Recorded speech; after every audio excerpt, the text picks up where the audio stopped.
Hello, arm wrestling fans. Today we will discuss the results of the recent Knuckles Up 5 pay-per-view. It was an amazing event, about 13 super matches. I've already uploaded a video about that, so please check that out if you haven't, but we'll see the video here as well. So the pay-per-view link will be in the description, and also what else you will find in the description, the matches in order with their results. So if you are just interested in checking that out, you can go to the description of the video as well, but please do check out their website, the High Five, if you want to purchase the pay-per-view. Mario is in the house. Marcus is also in the house. Thanks for joining, viewers. 6 viewers. So it's a live stream after a very long time. I guess I've done 25 viewers here. Yeah, 25 now. I think it's the first live after the latest East versus West. So it's already almost 1.5 months. A little over a month, I guess. So before we start with the results, let me see if we have any comments. Why is it frozen at 25 viewers? It cannot be. Like, it has to be either more than that or less than that now. Anyways, let's try to share the screen. Present, share screen, entire screen. Also share the audio.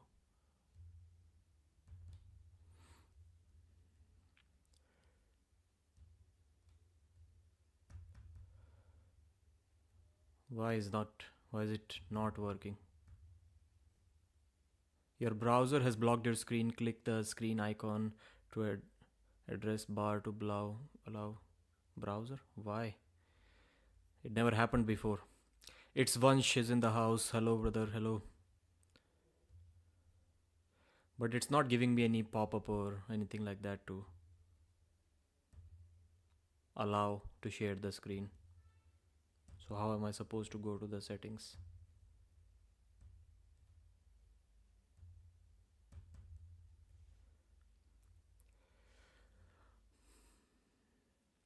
I was there at Knuckles Up 5. Jason is in the house yesterday. Okay, brother.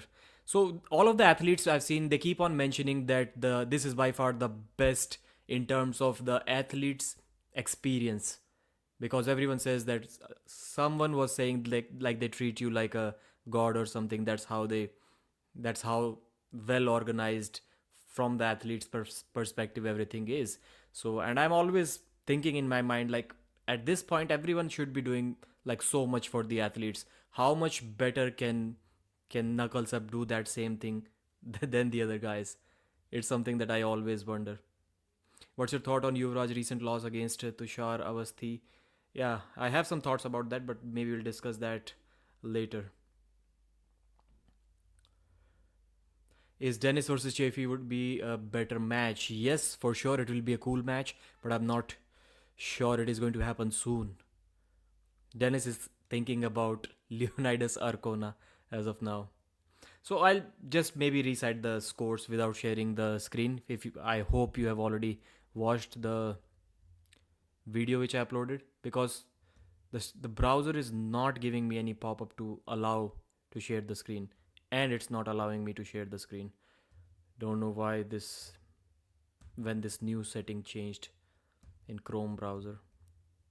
Never seen it before. StreamYard is sharing your screen, so now it doesn't need any permission. It's weird how it works. So let's watch the results. Ryan Bowen may have tore his pectoral muscle in round 1, and he still ended up winning the super match, and that too in a hook. Hello, arm wrestling fans. Let's discuss the results of all of the super matches in order from the recent. After uploading this video, I watched Ryan's video too. So there as well, he mentioned something about tearing in his pectoral muscle. When I was recording, I was thinking that maybe Ryan doesn't want to talk about it, so should I record it and talk about it in my video? But then before making it public, I guess, after recording the video and uploading the video, I did see Ryan's video and he talked about it there as well. So he tore something in his pectoral muscle. He said round 1, okay? But to me, it didn't seem to make any difference in his performance. Sometimes muscle tears are like what happened to Rustam Babayev. So immediately he was like he's holding on to his pectoral muscle, couldn't even come back to the table after that. But sometimes you've seen that athletes do finish the match. So maybe it's the intensity of the tear. Knuckles or Up the type 5 of tear. pay-per-view event. Link will be in the description. You can purchase the event for $16. The first match was a left-handed super match between Ryan ESPEY and VITOR. VITOR is the husband of Gabriella Vasconcelos. It's cool to see Ryan ESPEY finally on the winning side, and he won 5-0. I wouldn't say super dominantly because in a couple of rounds he did get stopped, but he was never in any kind of trouble whatsoever. So I guess we can say that he won comfortably. Then Matevarangi Hetamoris versus BJ Fokakis. It's good. So Ryan SP, I've seen him, like, he keeps on competing everywhere, but recently I've not seen him win too many matches. Like the losing streak, if I can call it, started with maybe against Corey West. That was more than 2 years ago. We've seen him lose to Pavlo too, I think, and some other matches as well. So he's not been winning too many matches lately, and it's cool to see a veteran get back on the winning streak. He's 48 years old now. To see Matevarangi win too, and that too without a king's move. It's a very rare sight. So Mate won 3-0 with top roll. MIRLINE versus Yoshiko Arakawa. MIRLINE won. Matevarangi is another guy who you will very rarely see beating anyone. Like, can anyone remind me that the match that Matevarangi won, except for that Ryan Bowen match that happened again 2 years ago? I've also not seen him win too many matches. So it's cool to see him win too. Great pronation. He's got a king's move too, but somehow I don't know how he ends up losing the matches that he should be winning, in my opinion. He should be winning one of those, at least. Marcus has said Knuckles Up may be my favorite promotion after East versus West and AMC. Is Devon reached 300 pounds? Nope, I don't think so. What is Knuckles Up? Knuckles Up is an arm wrestling organization. The matches that we are going to talk about, or we are already talking about right now. Velimir's question this was. Sylvester's Telhon. Knuckles Up is a premier event for sure. And Mark is saying that Ryan has been injured for a while. No. Yeah, I guess so, but not like that. Not like on 3-0 with easy flash pins. Cody Wood versus Matthias SCHLITTE. Cody Wood lost the this first time. Matevarangi didn't even have to use his king's move, so he just cleared pure top roll. Not that I have something against king's move, but it's cool to see you not needing a king's move in a match. For me, if you win through a king's move, that's cool too. And sometimes that's even better. That shows that you still, out of heart, technique, desperation, you still ended up winning a super match that you wouldn't have won if you didn't have any of these three things in you. So to me, it's absolutely cool. And this Matthias versus Cody Wood. Matthias is another guy. Like, does he even win anything? Jeff Dabe, Matthias, these two mutants, I've only seen them lose. Never seen them win a super match or any match for that matter. So, first round, Matthias won. Cody Wood first hooked him. Then there was a foul on Matthias. I think it may have been an intentional foul to get a restart, which was very smart. I respect that. Then Cody tried to top roll him. Big mistake. Matthias flash pinned him. And then after that, Cody Wood realized his mistake. Every round he put him in a hook. And after that, it was all over. First round, when he tried to top roll Matthias, that was a bad idea. He got flash pinned. He should have stuck to the plan, which he almost executed perfectly before getting pinned. And that was to put Matthias in a hook and tire him out there. And that's exactly what he did in the later rounds and ended up winning the super match 3-1. It's a common pattern that I've seen with these. Yeah, the event happened many. Let's first talk about why I've put this photo here. Mutants like Oleg Zok, Matthias, or even Jeff Dabe. Once you put these guys in a hook, they're not as difficult to beat as they are if you even think about top rolling them. So far, Toshi. So, yeah, the event happened many hours ago. In fact, it was yesterday. For me, it was the same day because it started at 30 minutes after midnight. 5-hour total video, 5 or 4 hours of actual arm wrestling, I'll say. So, pretty big event. I don't think they should keep it up to 13 matches, like 10 matches maximum. That's where I'll put the cap on. And so I messaged Knuckles Up. I purchased the pay-per-view yesterday, but I didn't watch it yesterday. I woke up today, saw the website, couldn't find the pay-per-view. I was like, maybe there's some problem. Went to their YouTube channel, the live stream or the rules meeting video which they posted.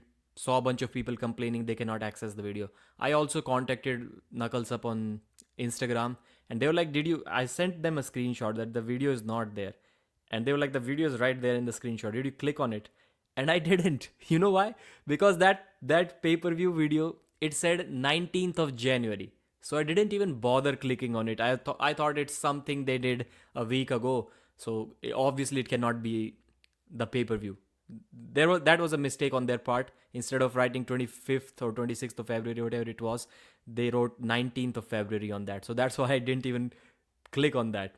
And the photo, which was the thumbnail on that video, that was also one of the sponsors' thumbnail. So it's not like I can just look at that video thumbnail and immediately know that this is the pay-per-view live stream. I'm hoping they did not do time travel like Neil Pickup, and that event actually happened on 19th of February and they're showing it to us right now.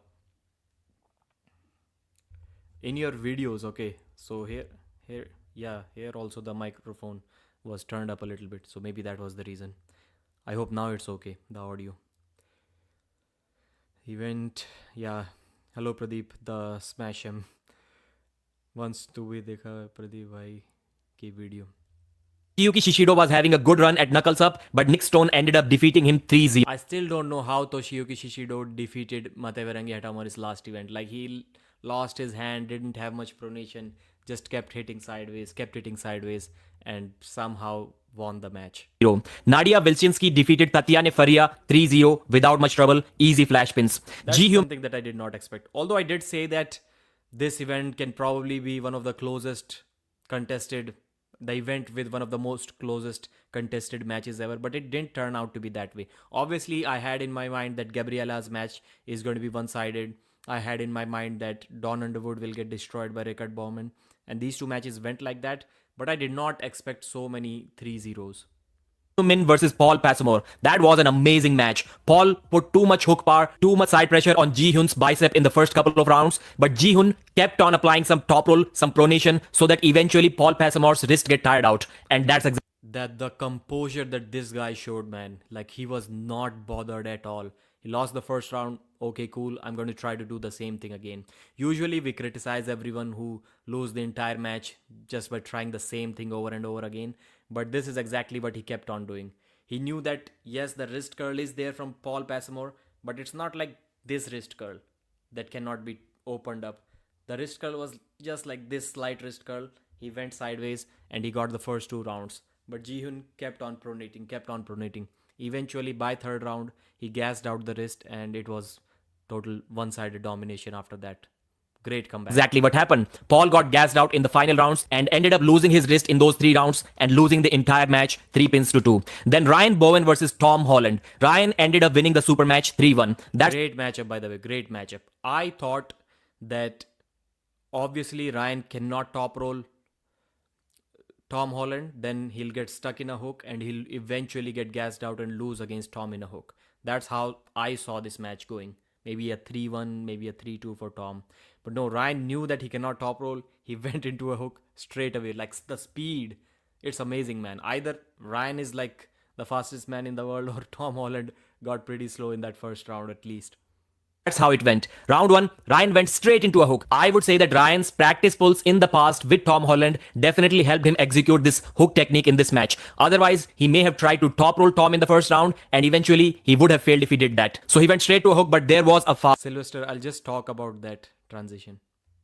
Then second start, it was a 2-minute hook war, but then another foul. Then there was a review for shoulder touching the hands, and Tom Holland was correct with the review, so the call was reversed. Then once again, Tom Holland had another foul. Then there was one more start. Tom was offensive, but Ryan ended up bringing him back and beating him with a tricep press. Second round, Tom was in an offensive hook, but he rolled out. Then inside the straps, after the restart, there was a pin that was not called. Then in the second round, Tom Holland was on the offensive side in a hook, but for some reason, he rolled out of that hook. Then after the restart, Tom thought that he pinned Ryan Bowen, but it was not called. There was a review once again, and Tom ended up winning that round. Third round, it was pretty similar to round 1. The match got stopped dead center in a hook, but Ryan ended up smoothly transitioning into a tricep press to get the victory. Round 4, again the match stopped in the center, and Ryan with an effortless, smooth-looking tricep press to get the 3. Oh yeah, it looked like the tricep presses were coming out of, or the shoulder presses, they were coming out of nowhere.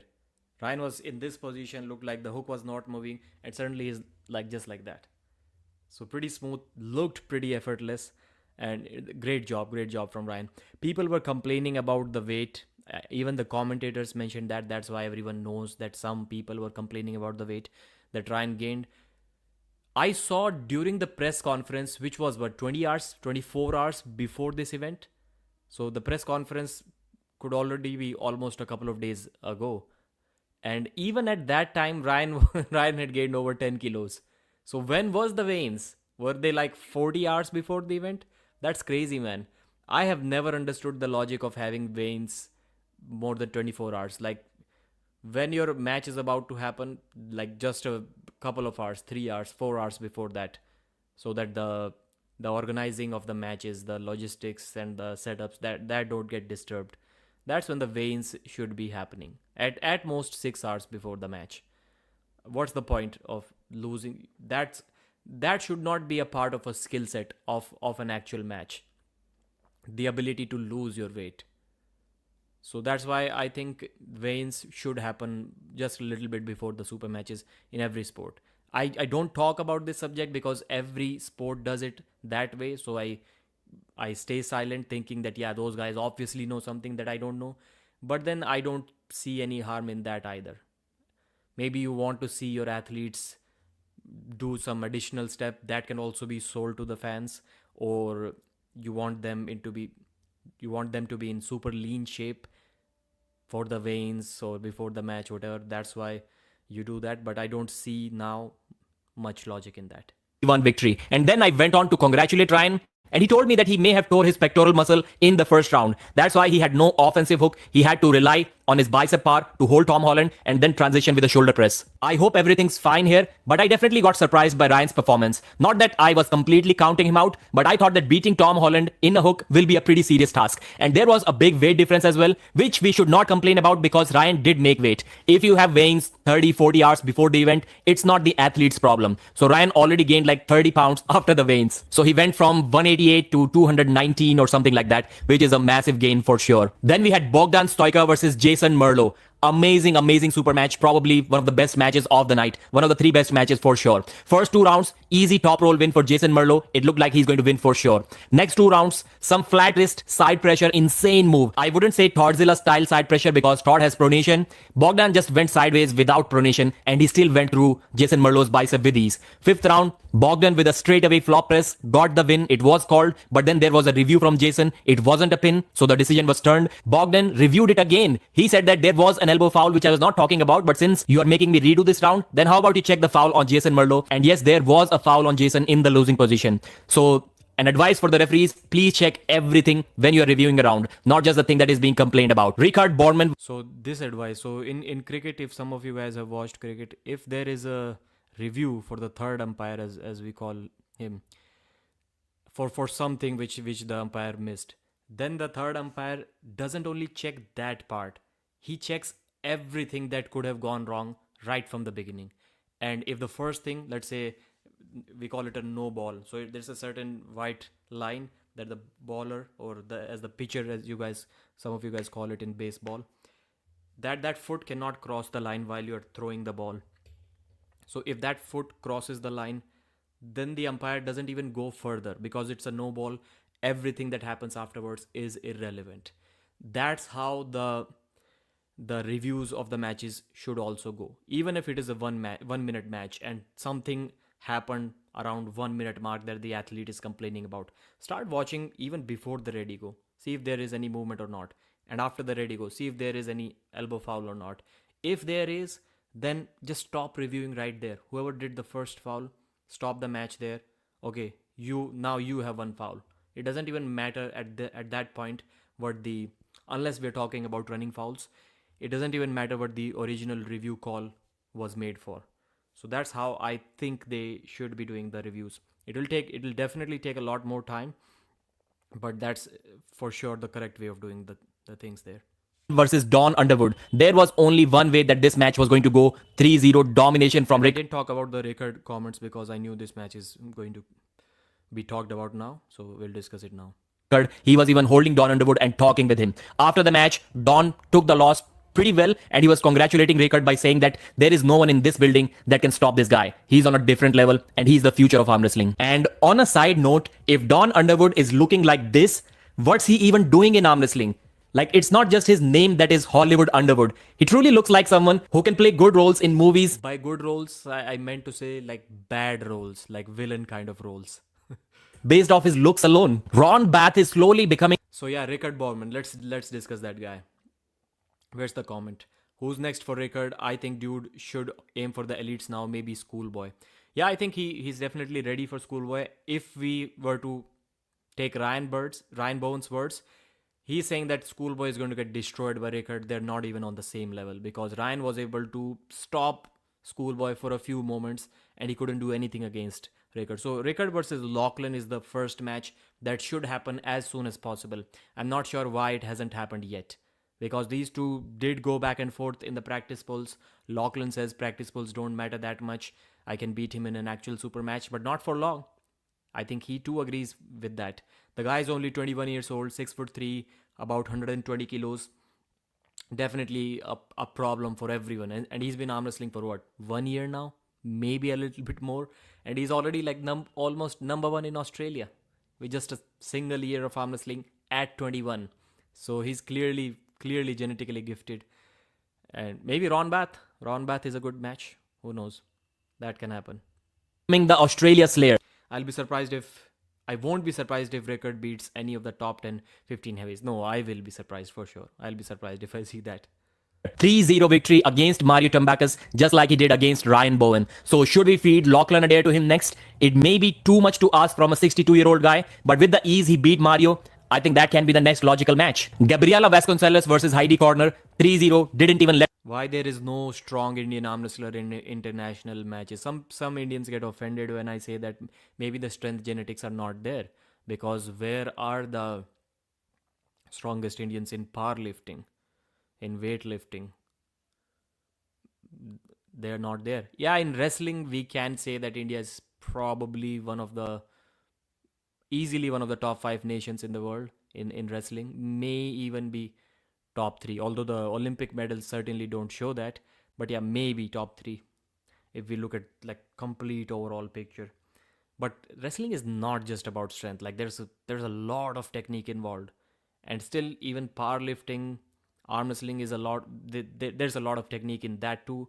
But I would say it's much more about strength than wrestling. Let her slip, no surprise there. And then the main event, Yordan Tsonev versus Ferit Osmanli. Gabriella versus Heidi. Man, this was never going to be. To me, this match was something like when they invite Alex Cordecha to destroy Rick Heiderbrecht in Canada. It was something like that. Let her slip, no surprise there. And then the main event, Yordan Tsonev versus Ferit Osmanli. Hook match. Versus King's Move. 4-0 victory It was 4-0, but it was a good match. For Yordan Tsonev. Round 1, it was a King's Move versus Hook as expected.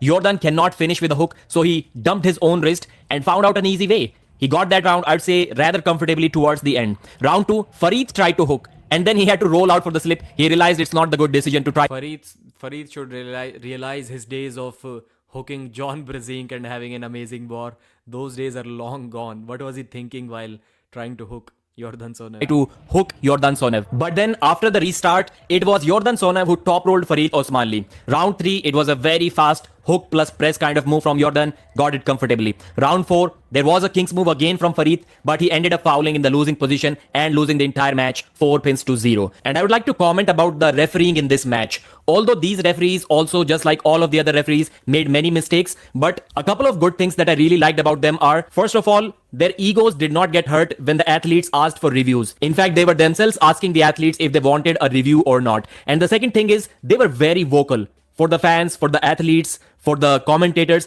it's a very good thing if the referee keeps on explaining. I sometimes look at things from the commentator's point of view because I do commentary as well on my channel. And if the referee is explaining everything, sometimes it becomes like very easy for the commentators to themselves understand and also explain it to the audience who may not have much idea about what's going on there. So these referees, they have a good microphone and they explain every single call. Like literally every single call, whatever they've made. Maybe if a male referee was doing that, maybe people will get annoyed with the voice or something. I'm not sure. But I really liked that concept, and that's something that everyone should be doing. verbally about what's going on, Record why is the foul 21. was called, and why the review is being called, what's the score, what the rules are. So everything was made pretty clear. That's it for this video. If you enjoyed the pay-per-view, please mention it in the comments, like the video, and I'll see you again. So I've stopped sharing the screen. Record is 21. Please do a podcast with Devon Larrett. I'll try. Devon did tell me one day, like more about a couple of months ago, or whenever that subject about, what was the subject about? I even forgot. Something going on between Engin and Devon. Was it about the rules? Was it about King's move? It was before the King's move subject, and Devon said we should talk about rules. I think it was rules of arm wrestling or something like that. Couple of months old subject. Devon did say that I should do a live with him and try to invite other top arm wrestlers too. But that topic kind of died down. What's next for Ferit, Zaur, or Dennis? We have not seen Zaur. Like, is he even an arm wrestler now? I haven't seen anything from him. Has he quit arm wrestling? So Ferit, what should he do? What should Ferit do after losing this match? Man, I was just thinking about a possible Ferit Osmanli super match today. Like today I was thinking about it. How can I forget? Someone from this card. Let's see who are the guys. Then I'll maybe remember who should Ferit Osmanli face next.